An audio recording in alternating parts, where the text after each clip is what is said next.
I want to bring in my guests. I am joined with the man himself, Arnaud Deverlay. There we are. He is an author, political analyst, and international lawyer specializing in international criminal law.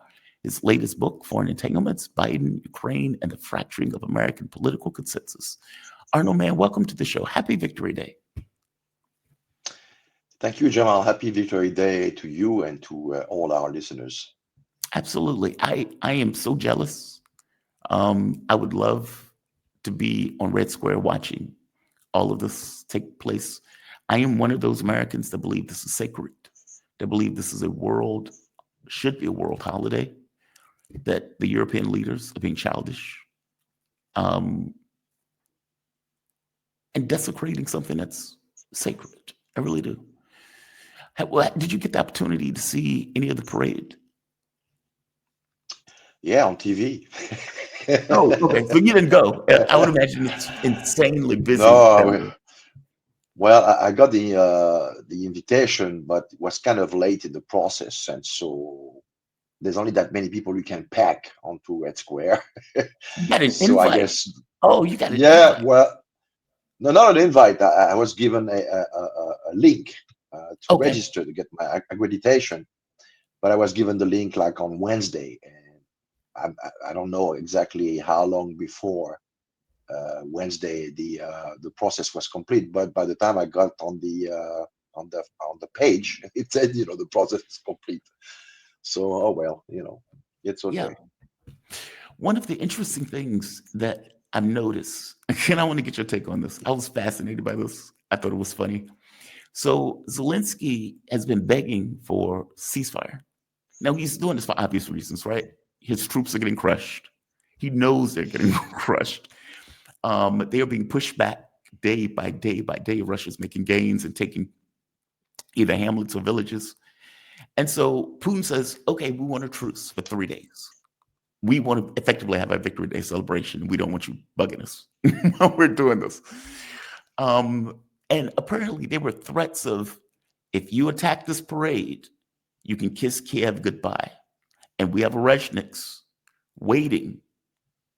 If you attack this parade, meaning you forfeit your life if you attack us on this. Zelensky comes out and puts out a thing saying, okay, we're going to call a truce. But we want that truce to not just go 3 days. І наші We want that truce to go for 30 days. Now, this is going to be ignored, correct? Or am I wrong on this? Well, I mean, fundamentally, Russia doesn't, as you said, and that's very important to always stress this point. This is the predicate out of which everything flows. Is that Russia does not need a ceasefire. Ukraine does, and the Mhm. US do. So, as you mentioned, slowly but surely, Russian Federation is grinding its way westward. Right. So it's not a matter of if; it's a matter of when Russia will feel like it's gone far enough in accomplishing its objectives. So, to the extent the idea is to get a ceasefire for the sake of a ceasefire, Russia feels like we should work on a ceasefire, but with the understanding that we have a framework on which we are working and which basically says, as has been repeated several times, those four oblasts that used to be Ukraine are now Russian, and you guys have to basically abandon any pretense of joining NATO. You want to join the EU and be a burden to Brussels, be my guest. But NATO, that's a no-go, if I may say so. So, yeah, that's a very simple proposition when you think about it. So the idea was Russia suggested that in order, for instance, to get a clear feel for Kiev's ulterior motives and motivations in its seriousness in implementing a ceasefire, Yeah. Russia suggested that Ukraine unilaterally pull out of the beyond west of the administrative borders of the new regions, administrative borders, right? And then we would be able to say, okay, now you're serious, now you're talking, let's do this, and let's make sure that it lasts, not only the 30 days, but that to the extent nothing happens, nothing goes wrong, we can extend it, and then over time we can have those confidence building measures and create this dynamic. This is how it works, no matter Mhm. what conflict you're talking about. But Kiev doesn't want to hear anything about this. That's why we've been hearing Zelensky uh, adamantly refusing anything conditioned on what he refers as territorial concessions, going as far as saying, by the way, we actually won't even recognize Crimea. I mean, Crimea is a done deal. Yeah. You said yourself to your own constituents that you do not have the military means to regain those territories whatsoever. So what are you talking about Crimea? And Trump actually was right when he said, I mean, now you're coming up with Crimea. What were you doing 11 years ago when Crimea decided to bolt out? you know, now you're coming with like, oh, hey, and by the way, it's Crimea. Like what's going on here? So it's all Uh, over the place. It yeah. makes no sense.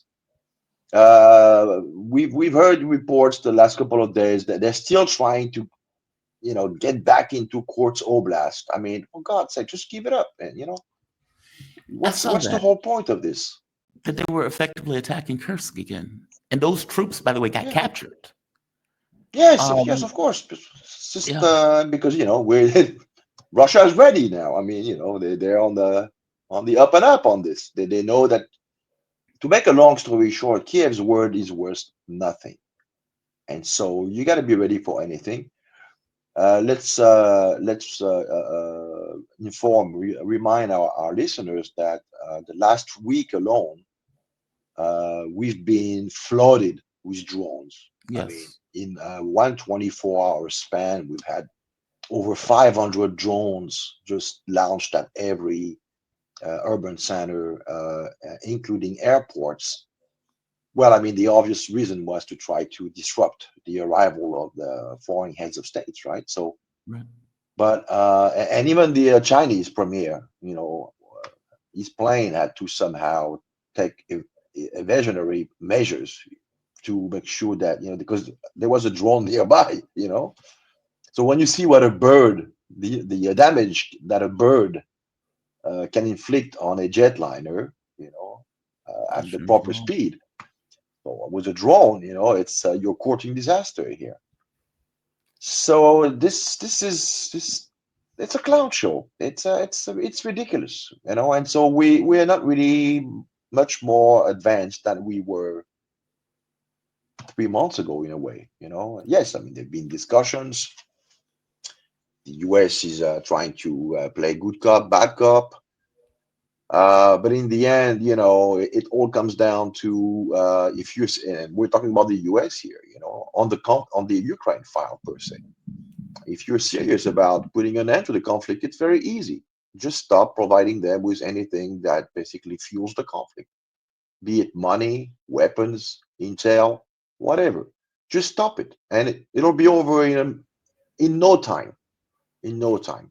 well, Peskov has said that. So, two things. JD Vance said something to the effect of, well, the Russians have demands. It's not that they don't want a peace deal, it's that they have demands that we believe are too much. And it's like, but dude, the demands are rational. Like, meaning, if we have a ceasefire and you're still putting in weapons and money and intelligence and they're building up and conscripting, okay, well, that's a ceasefire that is only allowing them to build up as opposed to, okay, our demands are that they don't do that because we're trying to actually have negotiations and agreements, that type of thing. But Peskov made the point of saying the US is slowly coming around to our point of view. And I suspect that's because they're acknowledging, oh my God, the Ukrainian military will collapse. They can't keep this up. Is that the way you see it, or how do you see it? Do you even believe that Peskov is right in this? Well, Peskov said that there would not be negotiation as much with the U.S. and that any kind of peace talk or direct talks would have to be with Kiev. But I mean, I don't really understand why he said that. I mean, I guess maybe he's trying to, he's the official spokesperson of the Kremlin, so he has to put some kind of veneer on how public perception works on this particular issue. But personally, I think if there's got to be negotiation, it's between Washington and Russia. I mean, Kiev is just a proxy. We're dealing with someone who's not even legitimate. He's not even the legal president of Ukraine. I mean, I heard that yesterday or the day before yesterday, the Rada ratified this mineral deal. Yes, I was about to But get to but that, by but the way. but Yeah, but but the guy has no legitimacy to do anything, sign anything in the name of Ukraine. So how can the Rada compound this illegality? So again, it's a clown show. This whole thing is a clown show. And I would be partisan to basically stress that we have, a situation where uh, it's kind of a kabuki theater. We're trying to prop up this guy as if he has any kind of gravitas. I'm talking about Zelensky, yeah, as if he's a reasonable, rational person, as if he has any incentive himself in seeing the conflict come to an end, which we all know that's is not the case. And we're trying to pretend that he somehow yeah, carries with him the legitimacy and the legality, which would somehow it's not just about optics here. The Russians are very legalistic. They're right. legalese to a T. I mean, uh so they're not going to rush into something that by definition is bound to be called into question by the next president of Ukraine. Because Well, this, in and of itself, could be a pretext to say, no, no, that peace deal was under duress. right there. It was done by someone who was completely acting outside of the law, outside of the Constitution. If there was to have been negotiation, even assuming that martial law allows for the suspension of elections, it should have been conducted by the president of the Rada. I mean, the Ukrainian constitution provides for an alternative. The Ukrainian constitution is not the problem. It's just that they're not following their own constitutional Oh, framework. yeah, I was And going to get to so, that. in that sense, how can it be implied or imputed to Russia that Russia is not respecting Ukrainian sovereignty when they've been the one constantly uh, recalling, that hey, there is a constitutional framework. Let's recall that initially when the Maidan occurred, the Donetsk Republic and Lugansk Republic decided to break away because they realized that the new self-declared authorities following the coup were basically violating the constitution to begin with, Hmm. whether it's about the Russian speaking or ethnic Russian being able to speak Russian, et cetera, et cetera. So basically, it was never, an issue of, amputating the whole country of a significant chunk, like the good 20% of its territories. It only happened because they refused time after time to abide by their own constitutional framework, abide by their own the documents that they signed, and that extended this illegality, this patent unlawfulness, extended not only to their European partners, but to the United States, obviously, right? Yeah, So we have a kind of it's kind of a make believe country in the end that does not even walk its own walk. So how can Russia be expected in that regard to just kind of go along and you know act as if nothing is of the matter here? It's not possible. Not when we're dealing with lives, yeah, thousands of them, and could have been more if they had just stood pat and allowed the Ukrainian army to run a shot on those regions as they were about to. So Yeah, this is where we are here, and for the U.S. to kind of come out, of the woodwork now, 3 years into a full blown conflict that they initiated through the Maidan, that they financed, that they made possible, almost at a, but for 1 degree of separation, they waged war themselves and killed Russian as a result. That's their newspapers of record, the news that's fit to print that says it. yep, And now they're trying to pretend that, they're just passing by, the Good Samaritan. Oh, somebody's about to drown, let me just jump, send them a lifesaver. I'm like, dude, man. I mean, like, so we have to call, we have to give, you have to call things by their names. You have to stop, effing around. Excuse my French. And at some point, stop insulting the intelligence of the person of the party that you're talking to. And that would be, I think, a good start. yeah, To the extent you really want to make amend, which I mean, why not? We can give Washington the benefit of the doubt, a new administration. I don't really believe a president changing, replacing another president makes any iota of difference in as far as the uniparty long-term agenda. mhm, I think it was one of your most distinguished guests who stressed that much in as far as the importance of policy papers and how they dictate, yeah. Brian Berletti. the Yeah, script. Exactly. But why not? Let's assume that, because again, the Russians, I mean, they're going to be looking for ways to wind this whole thing down. I mean, because it's the rational thing to do, right? But not at any price. yeah. Look, I agree with you. This notion that Donald Trump is a mediator and war maker. I mean, when you mentioned those attacks with the drones, some of those were missiles. HIMARS missiles were being Mhm. used, meaning U.S. intelligence was behind it. And so it's like, I'm a mediator, but I'm also firing A missiles too. facilitator, an Yeah, abater, yeah, yeah. an It's a accomplice candidate after the for, fact, before the fact, and after the fact. yeah, Yes. it's outrageous, right? This is Donald Trump talking about High quality. DG geopolitics, call it their colony at this point. I'm just going to play the clip. We just concluded the rare earth deal with Ukraine. That's been fully ratified and approved by their legislative branches. And so we appreciate that. And I'll be speaking with the president in a little while, a little bit later. And we appreciate that. But the deal is all now signed up and ratified. And we have access to a massive amount of very, very high quality rare earth. We just concluded the rare earth deal with Ukraine. This deal is so weird. And I don't think people really accommodate how weird this is. It's like a lend-lease agreement. So the US can give them weapons, money, and everything else. And apparently, with the profits, we get paid back. But for one, nothing takes place before the war ends. Two, most of those are in Lugansk and Donetsk, meaning they're in Russian territory at this point.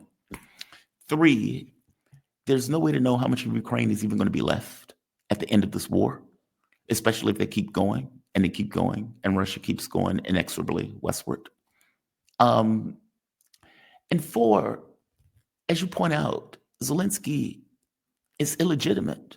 The next person who comes in can say, I didn't have anything to do with it. And five, the last point, most of the pages are secret. Like, we don't even know what is in the other pages of the document. We only saw it the first page. Has Russia released those secret documents that were a part of this deal and agreement? No, they haven't really even talked much about it because they understand it's not worth the ink that's on it because they have the initiative. They Yeah. forge reality on the ground. So whatever is in that document has no relevance to them. There's no point in trying to overanalyze something that most likely will not reflect reality by the time the Russians are done. And as you correctly mentioned, uh, significant chunk of whatever mineral are being talked about, and oil and gas and coal, and it is in under Russian control, Yeah. and the situation is still evolving as we speak. I guess I'm super curious what's in those documents. Complete access to the Black Sea. I mean, Odessa could be, if we're not moving, towards a meaningful peace negotiation, Russia is going to be doing what it needs to be doing. And again, Arestovich mentioned it. You could limit the damage to 4 regions if you want to play ball seriously. If you're serious about what you mean, and if you're not, in 6 months it could be 6 regions, and in a year it could be 8 regions. I mean, Yeah. there's no limit to it because they're on the back heel, Is it basically. fair, is it fair to say though that Russia hasn't really taken any massive cities? It's been a grinding campaign, but they haven't like I'm trying to think of one of the name of the cities. That they had. Kramatorsk, Kupiansk. R- right, Slaviansk Yeah. Prabators, Yes. Condation, for example. Like that is, from my understanding, the last main military center that Ukraine has at their disposal. So they're not trying to take cities; they're trying to destroy the military. Is that right? Yes. Yeah. Russia does not include the taking over of cities, of major urban center in its doctrine. It basically goes around it. It defeats, like you say, military units around the city, secure, the accesses in and out, and lay siege and wait for them to come out with their hands over their head. That's what they do. I see. So this is not going to happen. They're not going to be storming city. That would be the last thing to do. I So see. you just go around them, you wrap them up, you create a cauldron, and you move forward and you move on. You absorb them as like a bubble behind your own lines. Mhm. That's it.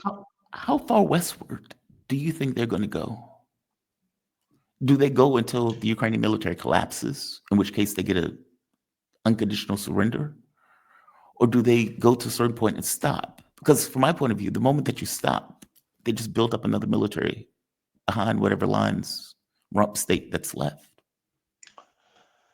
Yeah, right now, I mean, this is pretty much a quandary. Nobody really knows what will be adopted as an option.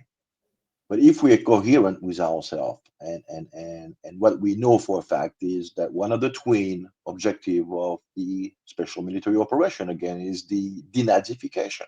Right. So you could have some kind of a makeover election. Who would you get? You're gonna get what, the gas princess, the mayor of Kiev, Klitschko, Yeah. Poroshenko bis. I mean, makes no sense. You have to basically gut out all that group of people that have taken over what's left of the Ukrainian state. Those hardcore Azov type, IDAR battalion types. That means right sector, Mhm. Slovoda, all those, they have to be taken out.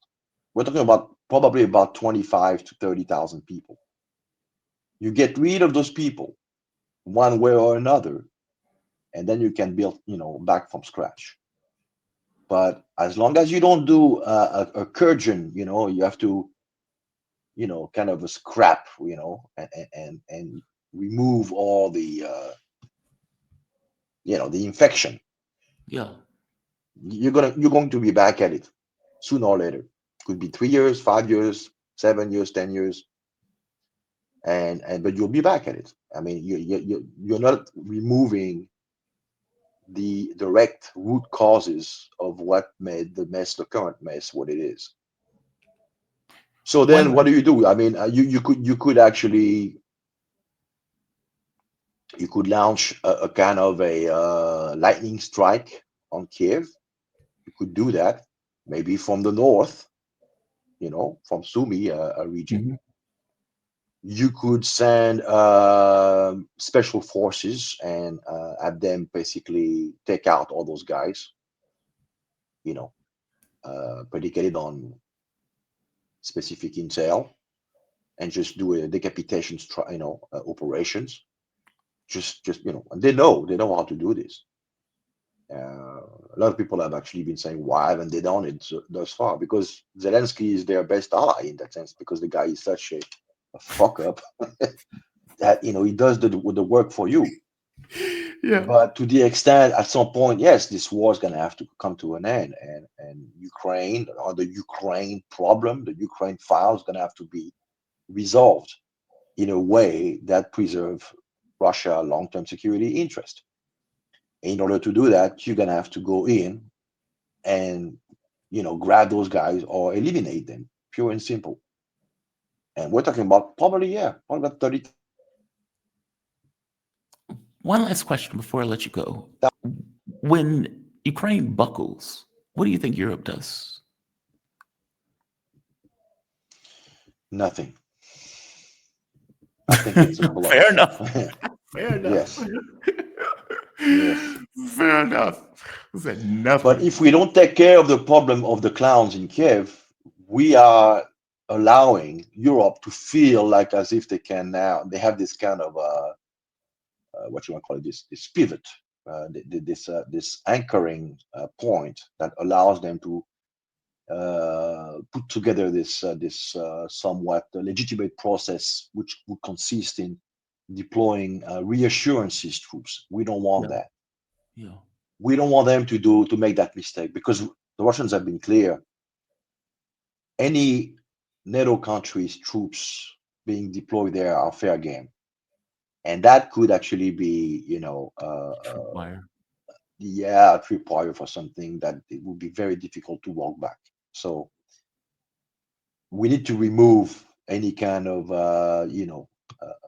factor within Kiev that allows them to feel like we have somebody, our men in Kiev, so to speak, whoever that might be, but somebody who supports the agenda, so to speak. Yeah.